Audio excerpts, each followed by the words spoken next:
Cuando iba hablando con Pablo me dice media hora, 40 minutos. Y es todo un desafío proponer o sistematizar en media hora 5 años que uno lleva más o menos estudiando. Es difícil, pero vamos a ver si la idea es, cómo lo armé, es presentar un poquito cómo fui haciendo mi recorrido en lo académico, el tema de interés desde la maestría y cómo a partir del trabajo de maestría y el autor que trabajé me abrió la puerta o la posibilidad de investigación para el doctorado que estoy haciendo actualmente. Entonces lo que vamos a hacer es un recorrido general de qué investigué en la maestría, qué aportes, ¿no?, me brindó esa tesis y la apertura que me da justamente para pensar en lo que estoy haciendo actualmente. Como bien dijo Pablo, yo hice la maestría en la UCA y en las tesis de maestría, generalmente en temas de dogmática, lo que se recomienda siempre es estudiar algún autor, ¿no? Saben que la investigación en posgrados, el desafío siempre es tratar de definir con mayor precisión el objeto de estudio. Entonces se recomienda elegir un autor, dentro de ese autor alguna obra del autor y un tema dentro o específico de esa obra, ¿no? Una suerte, para hacerlo gráfico, como en embudo, ¿no?, de lo más general a lo más particular. Autor, obra y tema dentro del autor. Bueno, en ese contexto yo... algo puede fallar, Pablo, ¿eh? Ahí está. Yo elegí al autor protestante Jürgen Moltmann, que todos mis estudiantes lo conocen hasta el hartazgo, ¿no? Porque, claro, cuando uno está estudiando siempre tiene ahí de manera inmediata la referencia de su autor. Así que hasta la sopa tienen a Moltmann. Pero bueno, yo estudié el libro de Neumatología de Moltmann. Es un teólogo sistemático que escribió varios textos, la mayoría de los tratados de teología y entre ellos Teología del Espíritu Santo. La obra se llama El Espíritu de la Vida, una neumatología integral. O sea, el autor es Moltmann, la obra es la obra de neumatología. Y dentro de su neumatología, yo trabajé cómo el elemento teológico, la neumatología, funciona como una clave de integración de los diferentes temas teológicos que a lo largo de la historia se han presentado como alternativos. Es decir, saben que la teología es una disciplina que tiene desarrollo histórico. Y a lo largo de los años se van desarrollando temas y discutiendo temas, dependiendo del enfoque y el método, se van suscitando diferentes problemas, algo parecido como la filosofía. Entonces, durante la historia han quedado a veces como antagónicos temas, por ejemplo, la revelación de Dios versus el mundo, la carne versus el espíritu, ¿no? Y entonces no se ha sistematizado o no se ha encontrado el equilibrio de cómo integrar esos elementos por el método que se aplicaba. Entonces yo encontré que en Moltmann la neumatología funciona como un eje que integra esos diferentes aspectos. No es esto lo que vamos a presentar hoy, yo simplemente quiero mostrar qué es lo que me aportó la obra y qué es lo que estoy haciendo ahora. Simplemente mostrar por dónde fue la investigación. Ahora, para entender la neumatología, lo primero que hay que tener en cuenta es un poco las tendencias de los desarrollos de la teología del Espíritu Santo. Yo acá hice como un esquemita rápido para poder visualizar las principales tendencias de la teología del Espíritu Santo en el siglo XX. Y podemos hablar de dos grandes corrientes. La primera es una neumatología centrada en la revelación propio de la teología de Karl Barth. Ustedes saben que Karl Barth fue el gran teólogo del siglo XX que ha devuelto a la teología la vuelta a la palabra, ¿no? En toda la modernidad, la teología había quedado preso del sistema filosófico, ¿no?, la ontoteología. Es decir, se hablaba de Dios en categorías del sujeto absoluto y demás, y había quedado desprendido de la revelación. Karl Barth va a ser el gran teólogo que lleva el péndulo y dice, no, muchachos, para hablar de Dios hay que partir de la Biblia, del texto. Entonces eso se llama teología de la palabra. Ahora, Barth, propio de su contexto, en la historia del pensamiento siempre se corre por péndulos, ¿no? Es decir, muchas veces las tendencias van hacia un lado y las reacciones, el péndulo lo lleva hacia el otro lado. Entonces, en la modernidad, todo el desarrollo de la teología había quedado preso del subjetivismo, ¿no? Por ejemplo, Schleiermacher, que hablaba de que a Dios se lo conoce a partir de la conciencia del sujeto, y había quedado encerrado en el antropocentrismo. Entonces Barth dice, no, Dios se revela desde afuera, no se encuentra Dios desde dentro, y lleva al extremo hacia el otro lado. Entonces todo lo que tenga que ver con el mundo y lo humano queda afuera. Y solo se habla de Dios en términos de la revelación y exclusivamente a partir de Cristo. Entonces se cae en un cristomonismo. Y había quedado toda la teología de la revelación general, el espíritu creador del mundo, había quedado fuera de la teología. Entonces, a partir de esta perspectiva, toda la teología queda presa de lo que se llama una teología descendente. Se parte de Dios desde categorías abstractas. Se habla de Dios desde el Dios de afuera, desde el Dios revelado, el Dios del cielo, si ustedes quieren hacerlo más sencillo, desconectado del mundo, de arriba hacia abajo. Pero luego, la otra tendencia de la neumatología más contemporánea, a partir del año 60, 50 en adelante, se comienza una vuelta a una mirada más integral de la revelación de Dios, incorporando la experiencia de Dios a partir de las comunidades de fe y a partir de la presencia de Dios en el mundo como fuente de vida. Ahí entonces la neumatología centrada en la vida es la corriente que viene de la filosofía de la religión de Paul Tillich, por ejemplo, y es una neumatología ascendente. Ascendente tiene que ver con el método, es decir, se parte desde abajo, desde la experiencia que se tiene del espíritu, se intenta pensar a Dios. ¿Se entiende? La descendente se parte de un concepto abstracto, una categoría, el ser, y de ahí cómo se comprende a Dios. La ascendente es desde el Dios que se revela, el Dios que se experimenta, el Dios presente en la experiencia comunitaria. ¿Qué podemos decir y pensar del Dios en su realidad inmanente? Es desde abajo hacia arriba. Y la otra tendencia de la teología en el siglo XX es lo que se llama de tipo entusiástico, de Mühlen, un teólogo católico que ha trabajado mucho el movimiento carismático católico y ha visto o ha trabajado un poco todas las relaciones interpersonales de las experiencias en la iglesia y los movimientos espirituales. Esto se llama modelo neumatológico interpersonal. Cómo a partir de las experiencias comunitarias, de servicio, de amor, se puede percibir la acción del espíritu, ¿no? Entonces, desde eso se va a pensar un desarrollo sistemático. Bueno, dentro de estas tres grandes vertientes, a Moltmann se lo puede ubicar dentro de una teología de la vida o desde abajo o ascendente. Él tiene una frase ahí que la cito del Espíritu de la Vida, página 9, donde él dice: porque quiero describir la unidad entre la experiencia de Dios y la experiencia de la vida. Es por eso que hablo en este libro el Espíritu de la Vida. La propuesta es hacer una teología, pero a partir de la experiencia de vida, entendiendo que la vida es un don de Dios.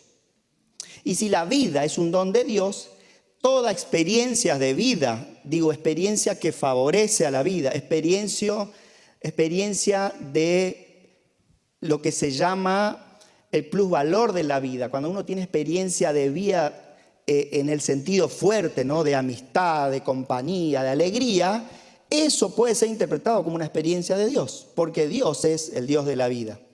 Y eso hace que no se plantee la cuestión del espíritu solamente en el ámbito del espíritu y del marco solamente de la iglesia, entendiendo como que solo hay experiencia del espíritu en el marco de la iglesia, a partir de los dones especiales, dones de sanidad, dones de lengua, todos los dones propios de la iglesia, que son reales y son necesarios.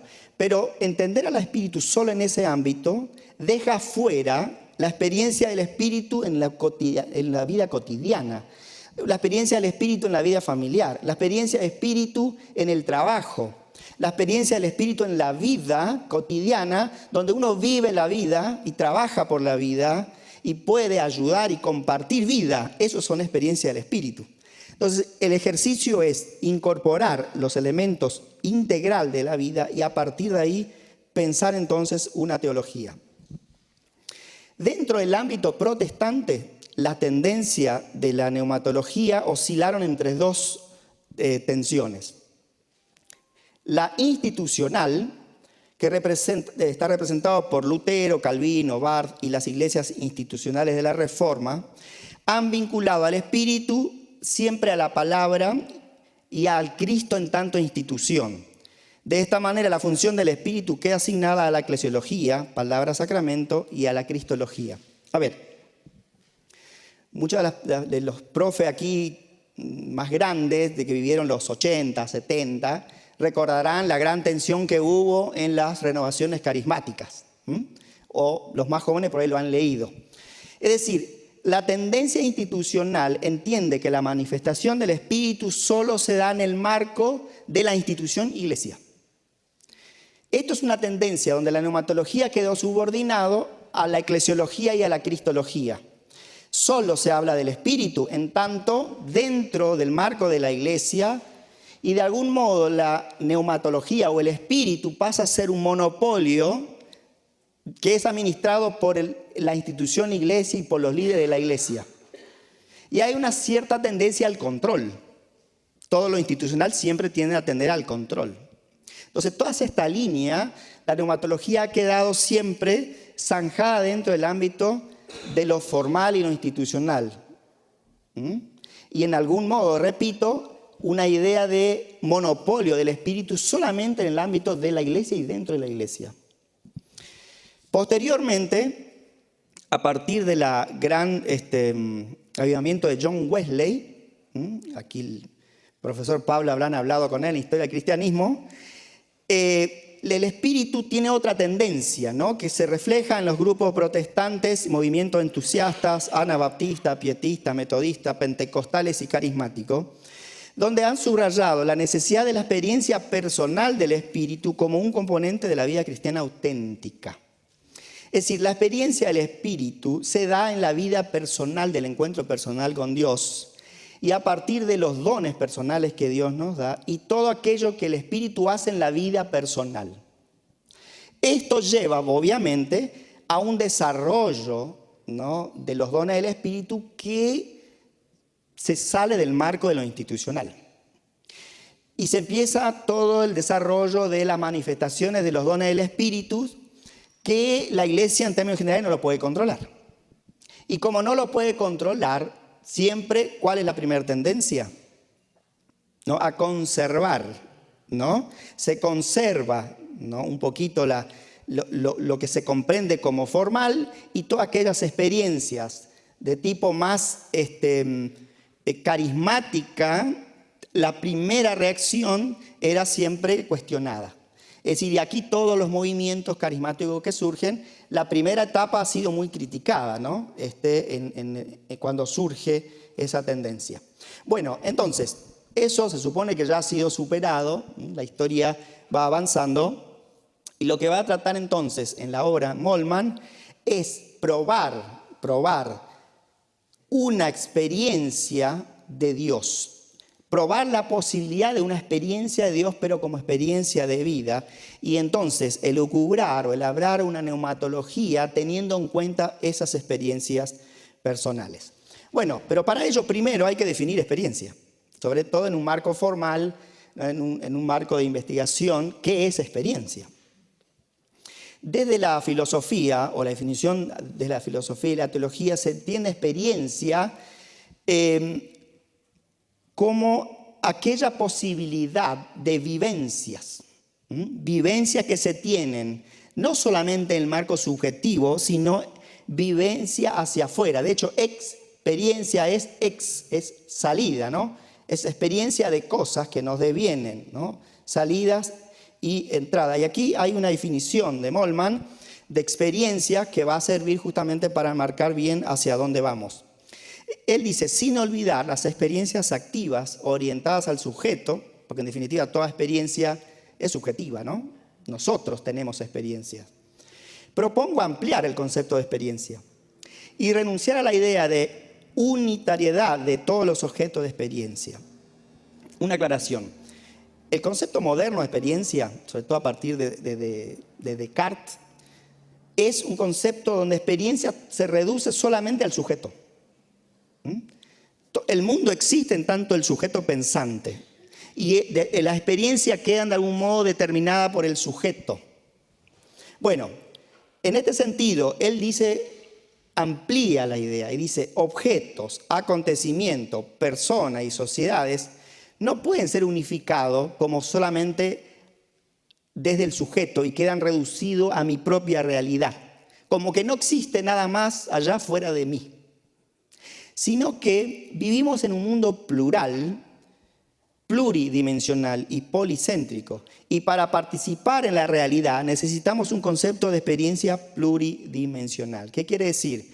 Que amplía el concepto de experiencia como que experiencia es tener contacto con el mundo, que existe fuera de mí y que no está determinado por mí, como el subjetivismo moderno, sino que es una realidad de vida y viven todas aquellas realidades fuera de mí. Entonces, experiencia como un contacto con el mundo y con la realidad, ¿sí? Experiencia en el sentido de encuentros, ¿no? Hacia afuera. Por lo tanto, el concepto de experiencia en teología va a tener siempre dos realidades o dos aspectos, uno inmanente y otro trascendente. Inmanente se refiere a mi propia percepción, pero hay algo que viene de afuera. Entonces, toda experiencia que nos acontece, nos viene, o que nosotros hacemos, puede tener una dimensión interna y trascendente.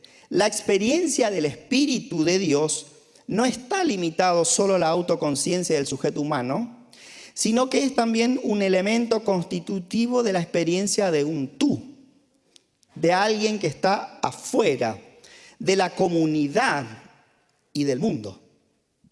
¿Qué quiere decir esto?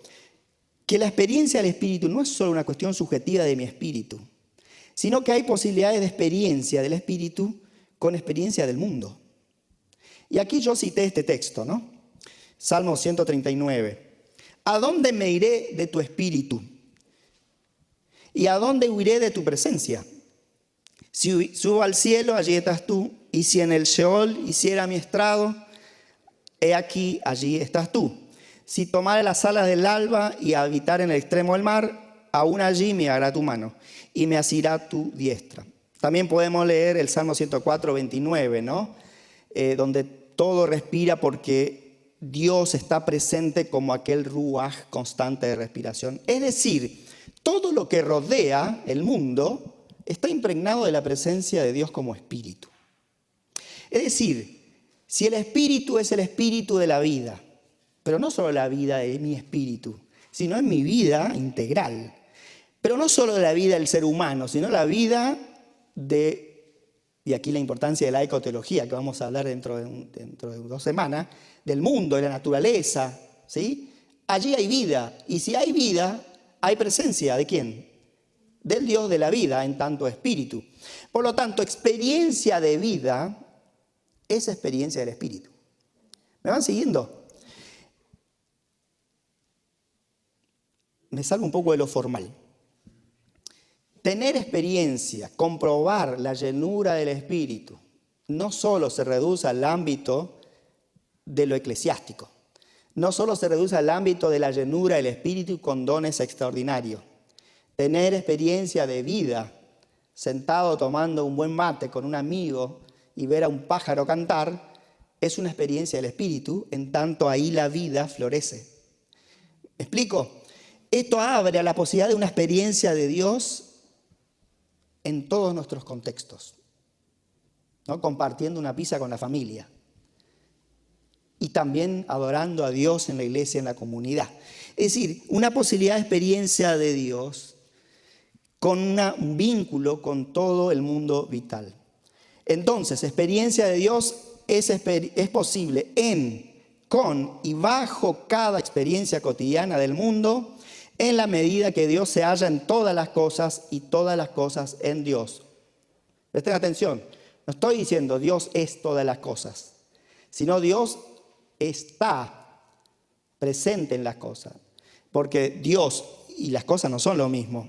Eso es panteísmo, ¿no? Las cosas son criatura de Dios y Dios está presente en tanto creador y el que sustenta la vida. Entonces, en tanto Dios está presente en el mundo vital, pues entonces hay posibilidad de experiencias de Dios.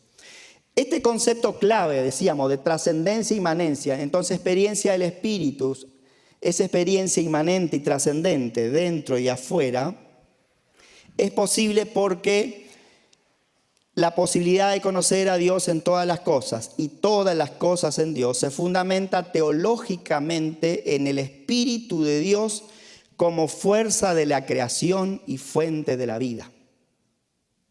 Si el Espíritu de Dios es la fuerza de la creación, Dios crea con su aliento vital, fuente de vida. Pero además, Dios no solo crea, sino que sustenta el mundo. Salmo 104, mi versículo favorito, ¿no? Verso 29. Si envía tu espíritu, si quita tu espíritu, dejan de ser y vuelven al polvo. Envías tu aliento, tu ruaj, y renueva la faz de la tierra. Fíjense, ruaj, respiración, aliento. Si Dios quita su rostro del mundo por un instante, todo se desvanece. Dios, de cara al mundo, respira su ruaj y el mundo vive. Por lo tanto, una experiencia de Dios es posible con la experiencia vital del mundo. La base bíblica, bueno, ahí están citados. La base teológica de estas.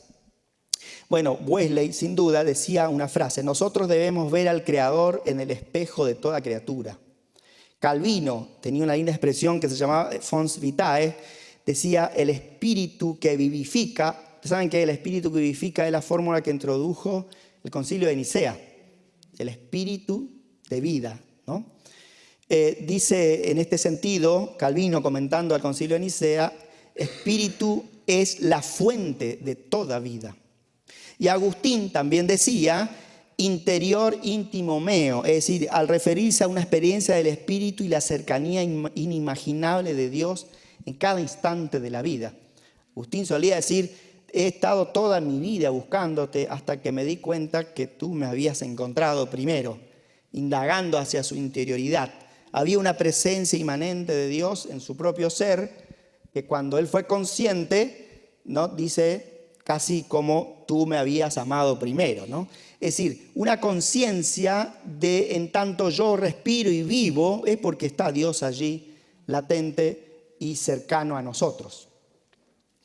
Desde esta perspectiva, entonces, la neumatología de Moltmann es una neumatología ascendente, ¿sí? La metodología es de abajo hacia arriba.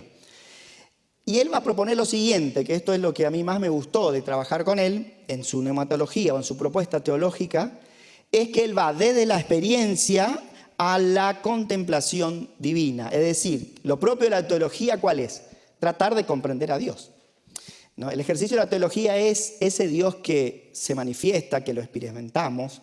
¿Cómo es? ¿Quién es? ¿No? El que experimenta a Dios quiere saber cómo es Dios. Porque creo, quiero saber, decía Anselmo. El que cree quiere saber, ¿no? O sea, la fe no es una fe ingenua, es una fe lúcida que quiere comprender eso que experimenta. Por eso la teología es el ejercicio de quién es ese Dios, cómo es. Porque cuanto más comprendo cómo es su ser, mejor me relaciono con él. Cuanto más comprendo, mejor lo amo, o más lo amo, si quieren. ¿Se entiende? Porque el modo o el concepto que tenemos de Dios condiciona nuestros propios modos de relacionarlo con Él. Siempre decimos en las aulas de teología, nuestros conceptos de Dios no son inocuos. No da lo mismo qué pienso yo de Dios. Porque el modo en que yo pienso a Dios va a determinar el modo en que yo me relaciono con Él y el modo en que lo sirvo y el modo en que espero que Él actúe. Entonces es importante la reflexión de Dios. Pero ¿cuál es el método adecuado? A partir de lo que Él hace, a partir de la experiencia que tenemos de Él. Entonces, desde la experiencia vamos tratando de introducirnos a una comprensión de Él. Si partimos desde ahí, lo que propone entonces, o el camino de Moltmann, es el espíritu entonces es la empatía de Dios. El Dios empático. ¿Por qué? Porque el espíritu, ¿qué es? Es Dios que se experimenta, ¿no? El espíritu, ¿qué es? Es Dios presente en nosotros. Por lo tanto, si Dios está presente en nosotros, es Dios que tiene empatía con nosotros. El espíritu es energía divina de la vida, entonces, si vamos desde abajo. Si es el espíritu que sustenta la vida, Él es espíritu divino. El espíritu es Señor, porque es el espíritu de Cristo. No es cualquier espíritu, es el espíritu de Cristo. Y Cristo es el Señor que libera. ¿Para qué? Para la vida. Entonces el espíritu es el Señor de la vida, que libera para la vida. El espíritu es juez, porque es el espíritu de Cristo que justifica también para la vida. El espíritu es madre como metáfora, madre de la vida. ¿Por qué como metáfora madre de la vida? Porque del espíritu se nace de nuevo. Porque del espíritu la vida comienza una nueva etapa. El que tiene experiencia del espíritu nace de nuevo. Hasta su rostro cambia, ¿sí? Hasta su semblante cambia. Cuando alguien va a la iglesia angustiado, ¿no? Depresivo, su cuerpo aún lo refleja. Y una experiencia con el espíritu sale erguido, con ganas de encarar la vida de otro modo. O sea, tuvo una experiencia de nacimiento, ¿no? Una vida nueva. Es una experiencia propia del espíritu. El espíritu es fuerza y espacio vital, el Salmo. Estás en todos lados. ¿Dónde puedo irme de tu espíritu? Esto a mí me ha ayudado muchísimo. En la semana de lunes a viernes, cuando no estamos alabando a Dios en la comunidad, a veces nos sentimos un poco solos. ¿Y dónde está Dios? Bueno, tener conciencia de esto es que Dios está ahí. Nos rodea por todos lados. El espíritu como espíritu cósmico en el sentido, esto le gusta mucho a Moltmann, ¿no? Cósmico en el sentido que es el espíritu de Dios como fuente vital de todo lo que existe, ¿no? El cosmos, en infinitivo, tiene su origen en el espíritu de Dios. Y en última instancia, a partir de la experiencia, dice Moltmann, el espíritu es espíritu de comunión. Porque es el espíritu, don del Padre y el Hijo, para que nosotros podamos formar su cuerpo y ser uno con Él, ¿sí? Muy bien. La neumatología de Moltmann me brindó a mí, con esto voy dando paso hacia por dónde voy ahora, es que la experiencia vital, la experiencia de vida, forma el principio metodológico que ordena el conjunto de la reflexión. Una teología que no tiene en cuenta la experiencia vital de Dios es una teología vacía, desvinculado de la realidad. Es una teología que queda encerrado en un escritorio, lo que decía Mackay, una teología de balcón, ¿no? Parte de la economía salvífica para entonces elucubrar sobre la realidad de Dios en su inmanencia, lo dijimos recién. Ustedes saben que economía salvífica en teología dogmática se usa para referir a todo el obrar de Dios para la salvación. La economía salvífica es todo lo que Dios hace para salvar. Es un término bien técnico de teología dogmática. Es una teología narrativa y voy a lo último. Lo importante de Moltmann es que el hablar teológico de Dios proviene de un hablar experiencial de Dios. Hablar teológico parte de una experiencia de Dios que concluye en un hablar delante de Dios que no es más que un contemplar doxológico en Dios.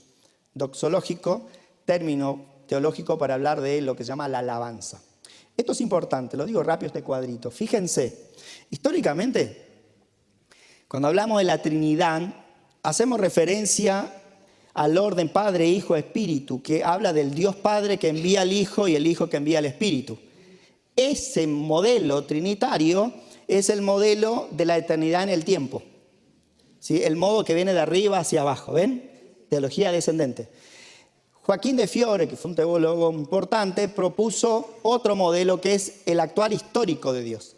Entonces, él hablaba que en la historia de la salvación hay 3 etapas. La etapa del Padre que crea, la etapa del Hijo que redime y la etapa del Espíritu que santifica. Y ahí el orden, fíjense, es Padre, Hijo y Espíritu. Pero luego está la etapa de la Eucaristía, la acción de gracia, que es el pueblo de Dios que agradece.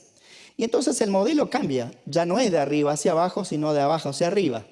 Y cuando vamos de abajo hacia arriba, el punto de partida es el Espíritu. Porque el que está en el mundo, hoy, ¿quién es? Persona divina. El Espíritu. Entonces, es desde el Espíritu por el Hijo al Padre. Y ven que acá cambia el modelo jerárquico. No hay modo de ir al Padre sino del Espíritu, pero es a partir del Espíritu. Y la meta de toda creación, ¿cuál es? La Trinidad doxológica, la alabanza, el esjatón. Es decir, cuando alabamos a Dios y cuando seamos redimidos plenamente, este modelo descendente, histórico ascendente, no existe más. ¿Cuál es el único modelo? Es, ¿no?, el modelo circular. ¿Por qué? Apocalipsis. Todo el ámbito alrededor de la Trinidad está adorando. Entonces ahí no hay jerarquía, no hay subordinacionismo, todos son iguales. Padre, Hijo, Espíritu, todos están siendo adorados por su pueblo. Pero además, la alabanza o la doxología solo es posible desde el Espíritu. ¿Ven? Porque no hay modo de ir a Dios sino a partir de Dios mismo, que es su Espíritu. Entonces, la Trinidad la contemplamos a los 3, pero desde el Espíritu. Entonces, ese modelo doxológico, que es el fin o la meta de toda teología y también de toda experiencia de Dios, es lo que nosotros solemos vivir cuando tenemos estas experiencias que se llaman el éxtasis, ¿no? O experiencias cuando tenemos bien esos momentos de una alabanza profunda, una experiencia de oración profunda.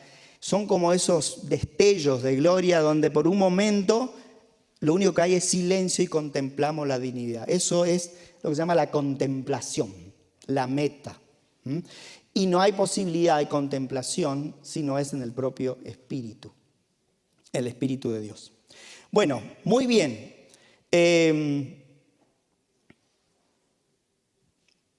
A partir de esto, entonces, yo propuse mi investigación doctoral, que es plantear una teología del Espíritu Santo a partir de nuestro contexto latinoamericano, ¿no?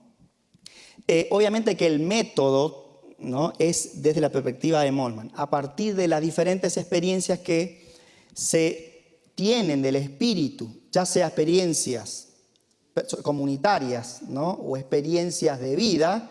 ¿Cómo podemos pensar una teología del Espíritu? Dicho de otra forma, voy directamente a la propuesta. Este es el título que le puse.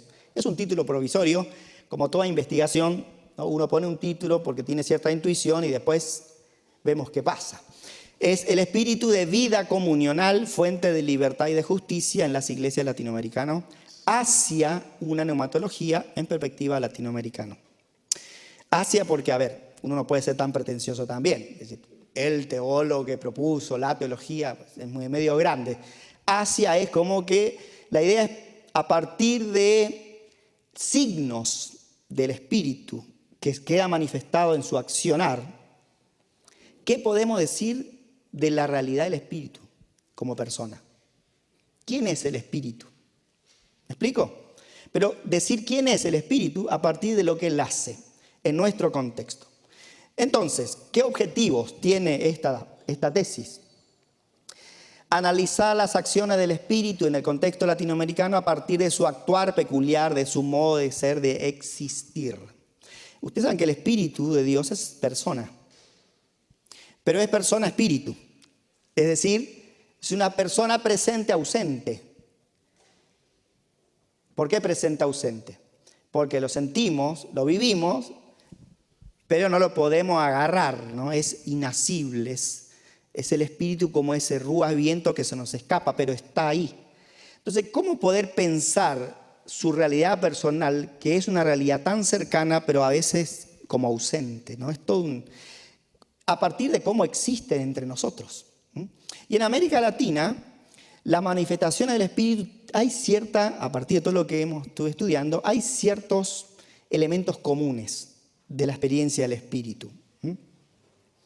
Que está acá en el punto 3. Mostrar que en América Latina, en primer lugar, la acción del Espíritu como espíritu de vida comunional y libre se discierne en su gemido y su palabra profética de denuncia. Ustedes saben que, más allá de las cuestiones políticas, críticas sobre la teología de liberación, si hay algo que ha marcado la tendencia es que una teología de denuncia, que denunciaban los sistemas injustos, ¿no? En las épocas 60, 70, sobre la gran explotación de miles de personas.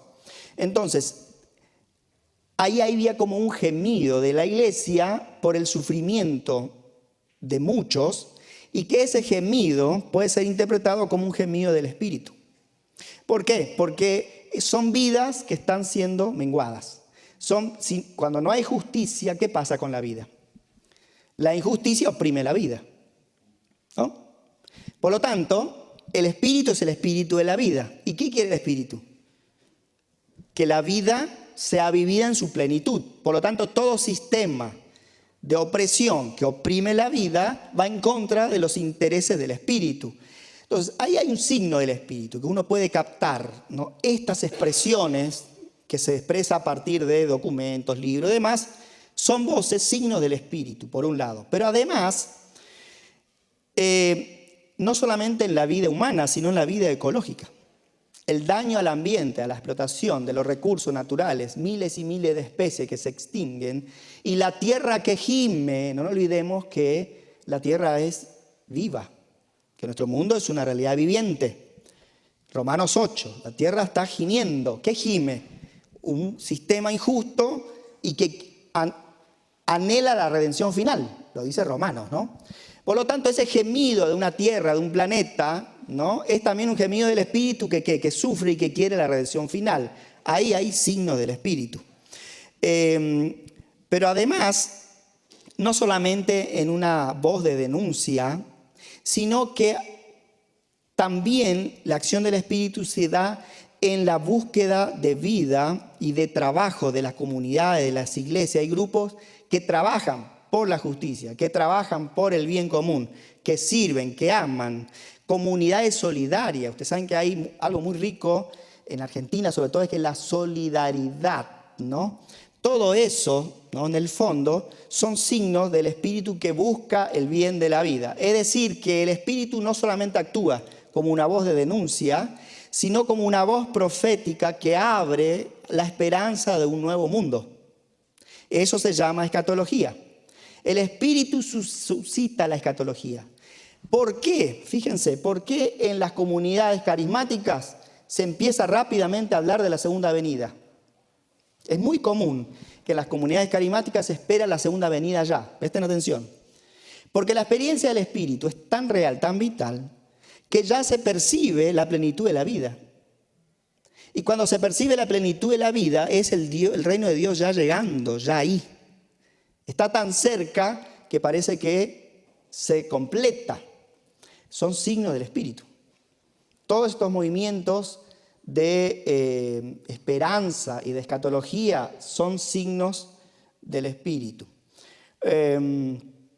Bueno, y para terminar, a partir de todo esto, la idea es plantear posibles vías de sistematización para una teología del Espíritu en América Latina que se llevará a cabo relacionando y comparando las intuiciones latinoamericanas con el devenir histórico de la doctrina del Espíritu y con ciertos desarrollos contemporáneos, con teólogos, digamos, de anclaje especulativo, Moltmann, Parham, Sciulas, Sarasaga, etc.